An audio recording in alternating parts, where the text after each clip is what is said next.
Latar belakang. Agar dapat mempertahankan jenisnya, makhluk hidup perlu bereproduksi dan berkembang biak. Proses bereproduksi dimulai dari proses pembelahan sel-sel gamet, pematangan, sampai terjadi fertilisasi. Nah, hasil fertilisasi sel telur oleh sperma menghasilkan zigot yang akan tumbuh melalui proses embriogenesis. Embriogenesis ini meliputi pembelahan zigot atau kreafage, morula, blastula, gastrula, serta diferensiasi sel. Pengertian fertilisasi. Fertilisasi atau pembuahan adalah proses bertemunya sperma jantan dengan sel telur betina untuk menghasilkan keturunan. Fertilisasi adalah proses pembuahan di mana terjadi peleburan inti sel gamet laki-laki atau sperma dengan inti sel gamet perempuan atau ovum, di mana menghasilkan sel baru yang disebut zigot. Nah, zigot ini akan berkembang menjadi embrio 2 sel, 3 sel, kompak morula, dan embrio berkembang normal, maka wanita akan hamil. Jika pembuahan dan perkembangan gagal, maka wanita akan menstruasi. Nah, wanita harus memahami konsep fertilisasi ini. Selanjutnya, bagaimana sih proses fertilisasi itu terjadi? Nah, teman-teman bisa lihat pada video yang saya tampilkan di sini. Proses ovulasi terjadi ketika ovarium melepaskan sel telur untuk pembuahan. Proses pembuahan terbentuk saat sperma berenang melalui serviks untuk mencapai tuba falopi. Sekitar 1 juta sperma berenang dan hanya satu yang dapat membuahi sel telur. Sel telur yang dibuahi akan membentuk zigot dan kehamilan dimulai. Zigot akan terus bergerak ke bawah tuba falopi dan membelah menjadi 2 sel, lalu 4 sel, dan lebih banyak sel. Sekitar seminggu setelah sperma membuahi sel telur, zigot akan melakukan perjalanan ke rahim Anda. Kemudian berkembang menjadi sekitar 100 sel yang disebut blastokista. Blastokista ini akan menempel pada lapisan rahim Anda atau endometrium. Setelah pembuahan, sel telur yang sudah dibuahi akan bergerak melalui saluran tuba menuju rahim. Sel telur yang sudah dibuahi disebut embrio, dan embrio ini menempel ke dinding rahim. Kondisi inilah yang memicu plasenta terbentuk. Plasenta mulai memproduksi dan melepaskan human chorionic gonadotropin atau HCG ke dalam darah dan urin. HCG dapat ditemukan dalam darah seseorang sekitar 11 hari setelah pembuahan. Dibutuhkan sedikit lebih lama bagi HCG untuk terdeteksi pada tes kehamilan yang dilakukan di rumah. Jika terbukti hamil dan semakin berjalannya waktu, Anda akan mengalami beberapa tanda meliputi bercak darah, kelelahan, nyeri payudara, mual, dan indera penciuman yang lebih tajam, buang air kecil lebih sering. Kita semua sudah mengetahui pembuahan dapat terjadi melalui hubungan seksual. Kemudian sperma masuk dan berenang menuju rahim dan menemukan jalannya sel telur. Proses ini dapat memakan waktu beberapa hari. Sperma sehat dapat bertahan hidup di dalam tubuh Anda hingga 3 hari. Selanjutnya adalah pengertian embriogenesis. Embriogenesis terjadi selama 2 minggu pertama setelah adanya ovulasi dan fase perkembangan yang meliputi 3 fase, yaitu fertilisasi, kemudian pembentukan blastokista, dan yang terakhir implantasi blastokista. Fili korionik primitif dapat terbentuk segera setelah adanya implementasi dengan perkembangan fili korionik produk konsepsi yang disebut sebagai embrio. Periode embrionik ini dapat dimulai dari minggu ketiga setelah ovulasi dan fertilisasi, yang dapat bertepatan pada waktu dan hari yang diharapkan bahwa menstruasi akan dimulai, sehingga periode embrionik berlangsung 8 minggu dan saat organogenesis dapat terjadi. Pertama, Chilifek atau pembelahan.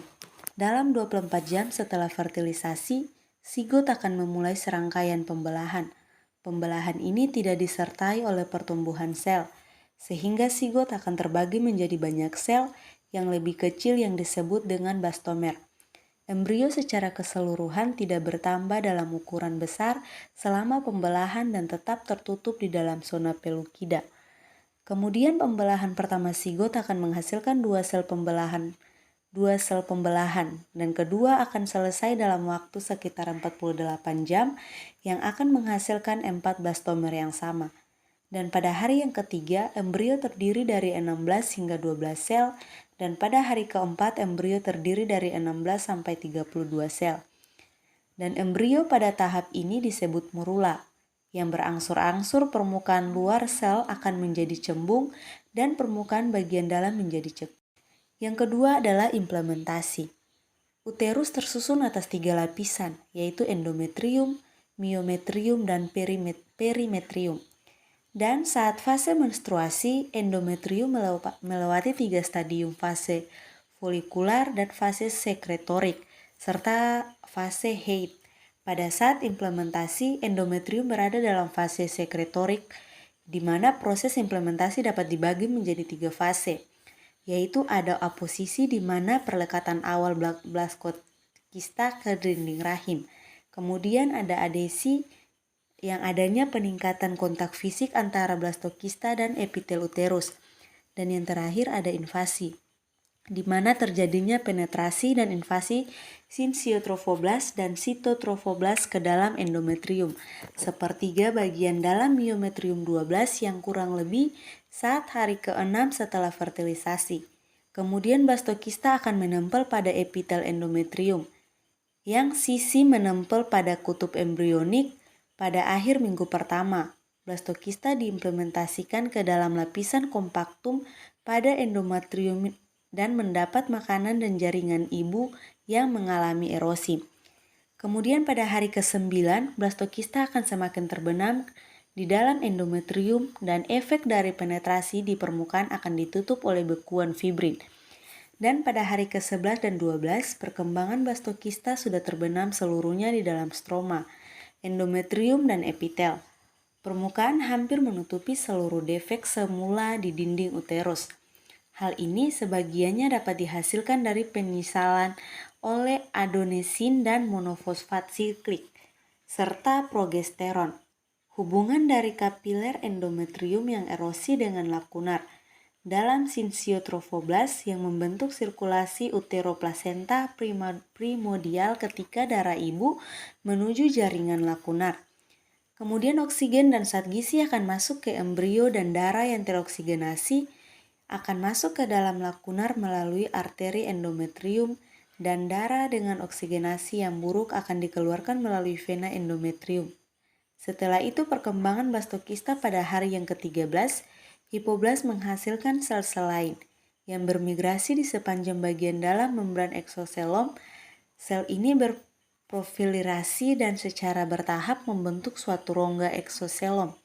Pada hari yang ke-13 ini juga terbentuk koneksi stalk atau tangkai penghubung.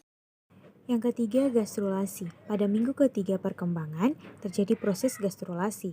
Gastrulasi merupakan proses pembentukan 3 lapisan geminativum, yaitu lapisan ectoderm, mesoderm, dan endoderm. Lapisan ini akan membentuk cakram trilaminar pada hari ke-21. Ketika lapisan inilah yang nantinya akan menjadi organ-organ. Pembentukan primitif strik atau menentukan untuk sumbu tubuh utama. Sumbu tubuh terdiri dari kranial atau kepala sampai ekor, dorsal ventral, sumbu medial, lateral, dan sumbu kiri kanan. Sebelum diskus embrionik terlipat menjadi tabung 3 dimensi, sumbu ini tidak dapat sepenuhnya dibatasi. Pembentukan primitif strik terjadi di garis tengah ketika epiblast dilihat dari bawah dari dalam rongga amnion, sehingga yang terletak di sebelah kanan embrio menjadi sisi kanan dan yang terletak di sebelah kiri akan menjadi sisi kiri. Keempat, yaitu proses notokrodal. Nah, beberapa sel mesenkim bermigrasi melalui primitif strik. Sel-sel ini bermigrasi secara kranial dari primitif node dan primitif pit. Nah, akan membentuk median seluler korda. disebut sebagai proses notochord dan notokrodal tumbuh secara kranial antara ektodrem dan endodrem sampai mencapai lempeng prekordal, yaitu area melingkar kecil yang penting untuk pembentukan region kepala.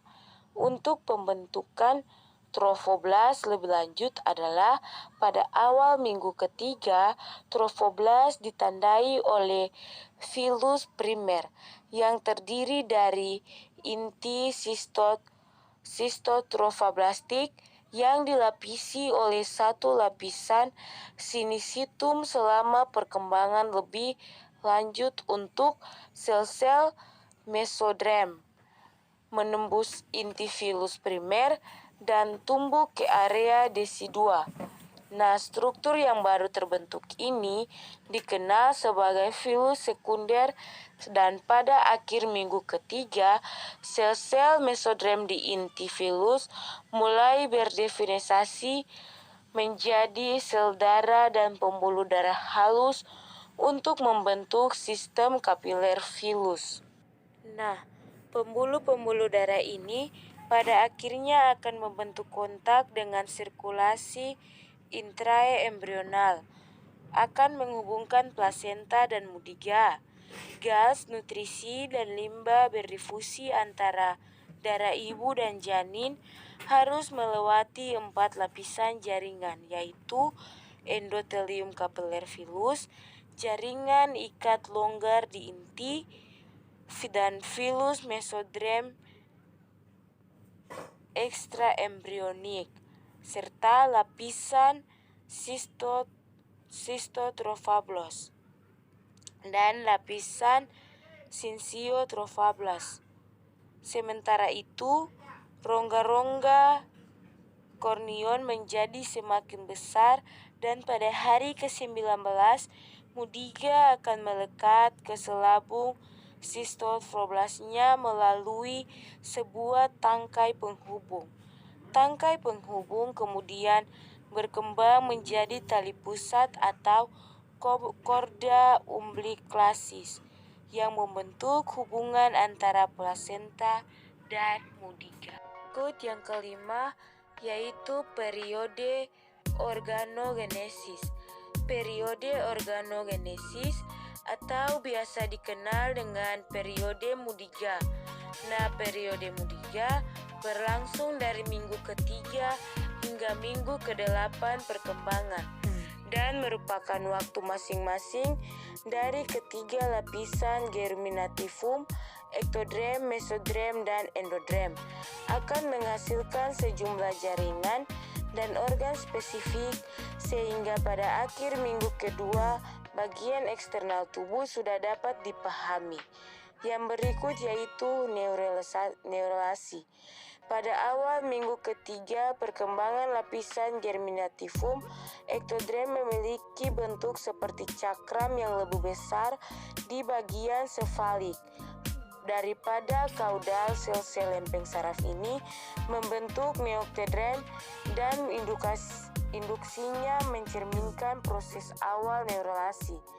Neuralasi merupakan proses yang terlibat dalam pembentukan lempeng saraf dan lipatan saraf atau neural fold dan penutupan lipatan untuk membentuk tabung saraf atau neural tube yang merupakan prekursoror sistem saraf pusat. Pada tahap awal, otak sudah dapat dibagi menjadi 3 bagian, yaitu vertebram, midbrain, dan hyoidbrain.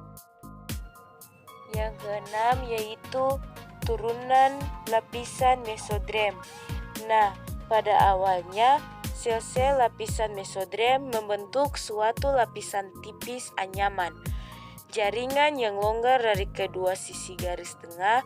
Namun pada sekitar hari ke-17, sel-sel yang terletak dekat dengan garis tengah berproliferasi dan membentuk suatu lempeng jaringan tebal yang disebut mesodrem paraksial. Ke arah lateral, mesodrem tetap tipis dan dikenal sebagai lempeng lateral dengan kemunculan dan penyautan rongga-rongga antar sel. Nah, dua lempeng lateral, maka jaringan ini terbagi menjadi dua lapisan. Yang pertama, lapisan mesoderm parateral atau somatik, dan lapisan mesoderm visoreal atau siplenik. Mesoderm paraksial akan tersusun membentuk segmen-segmen simotemer pada awal minggu ketiga. Simotemer mula-mula muncul di bagian kepala mudiga dan pembentukan segmen ini berlangsung dengan arah sifaklaudal. Setiap somitemer terdiri dari sel-sel mesoderm yang tersusun dalam gabungan konsentrik mengelilingi bagian tengah unit tersebut. Di daerah kepala, somitemer bersama dengan somitasi lempeng saraf membentuk neuromer. C. Pembentukan darah, pembuluh darah, dan jantung. Pembuluh darah terbentuk dalam dua cara, yaitu vaskulogenesis dan angiogenesis. Vaskulogenesis merupakan pembentukan pembuluh darah dari pulau-pulau darah, sedangkan angiogenesis adalah pembentukan tunas dari pembuluh darah yang sudah ada. Pulau-pulau darah pertama kali muncul di mesoderm mengelilingi yolk sac pada minggu ketiga perkembangan, dan sedikit lebih lama di mesoderm, lempeng lateral, dan bagian lain. Selama minggu ketiga, jantung menjalankan serangkaian gerakan pelipatan yang mengubah bentuk jantung sehingga memungkinkan 4 ruang dengan jantung dibawa ke posisi definitif. Bentuk jantung dasar tetapi tidak terseogmentasi dicapai dalam 4,5 minggu. Jantung kemudian diatur lebih lanjut untuk mencapai A. Pembentukan septum dari atrium umum ke kiri dan kanan, B. Septum kanal anterioventrikular yang umum, C. Pembagian saluran keluar, dan D. Pemisahan ventrikel ke kiri dan kanan. Walaupun jantung terus berkembang, pada sekitar hari 21 atau 22, jantung mulai berdetak dan memompa darah. Yang berikut, turunan lapisan endoderm. Saluran cerna merupakan sistem organ utama yang berasal dari endoderm. Lapisan ini melapisi permukaan ventral mudiga dan membentuk atap yolk sac dengan terbentuknya dan tumbuhnya vesikel-vesikel isi otak. Diskus embrional mulai mengembung ke dalam rongga amnion dan melipat secara sefalokaudal. Pelipatan paling jelas di daerah kepala dan ekor. Tempat lipatan kepala dan lipatan ekor terbentuk akibat pelipatan sefalokaudal. Semakin banyak bagian rongga yang dilapisi oleh endoderm yang masuk ke dalam tubuh mudiga, di bagian anterior endoderm membentuk foregut atau usus depan. Di bagian ekor endoderm membentuk hindgut atau usus belakang. Yang berikut penampakan eksternal. Pada akhir minggu keempat, ketika mudiga memiliki sekitar 28 somit, gambaran utama adalah somit dan arcus faring. Karena itu, usia mudiga bisa dilihat berdasarkan jumlah somit. Karena menghitung somit menjadi sulit selama bulan kedua perkembangan, karena sulit maka perkembangan mudiga ditunjukkan dengan panjang puncak kepala sampai bokong dan dinyatakan dalam milimeter. Selama bulan kedua, penampakan eksternal mudiga berubah akibat meningkatnya ukuran kepala dan pembentukan ekstremitas wajah, telinga, hidung, dan mata. Pada awal minggu kelima, ekstremitas atas dan bawah muncul sebagai tunas berbentuk dayung. Ekstremitas atas terletak dorsal dari penebalan perikardium setinggi somit servikal keempat hingga torakal pertama yang menjelaskan persarafannya oleh plexus brachialis. Tidak lama kemudian muncul 4 alur radial yang memisahkan 5 daerah yang sedikit menebal di bagian distal tunas, menandakan pembentukan jari. Alur-alur ini yang dikenal sebagai pancaran atau rays mula-mula muncul di bagian tangan dan segera sesudahnya di kaki, karena ekstremitas atas berkembang sedikit lebih cepat daripada ekstremitas bawah. Selagi jari tangan dan kaki terbentuk juga konstriksi kedua yang membagi proksimal tunas menjadi 2 segmen dan kini dapat dikenali 3 bagian ekstremitas khas seperti dewasa.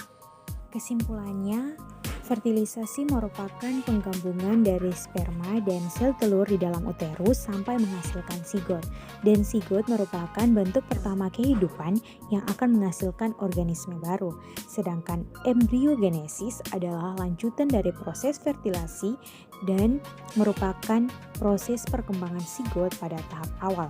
Spermatozoa memiliki peran untuk membuahi sel telur yang harus terlebih dahulu menjalani perubahan fisiologis untuk dapat melakukan fertilisasi. Ketika telur dibuahi dalam tuba falopi oleh sperma, telur yang telah dibuahi mulai membelah dan membentuk bola. Sel akan menempel ke dalam lapisan rahim. Bola sel mulai membentuk lapisan dan ruang kosong. Pada titik ini, dalam pertumbuhannya, bola sel disebut embrio. Embrio tumbuh hingga panjang 0,2 mm. Periode embrionik dimulai pada minggu ketiga setelah ovulasi dan fertilisasi, yang bertepatan waktu dengan hari yang diharapkan bahwa menstruasi akan dimulai. Periode embrionik berlangsung 8 minggu dan saat organesis terjadi.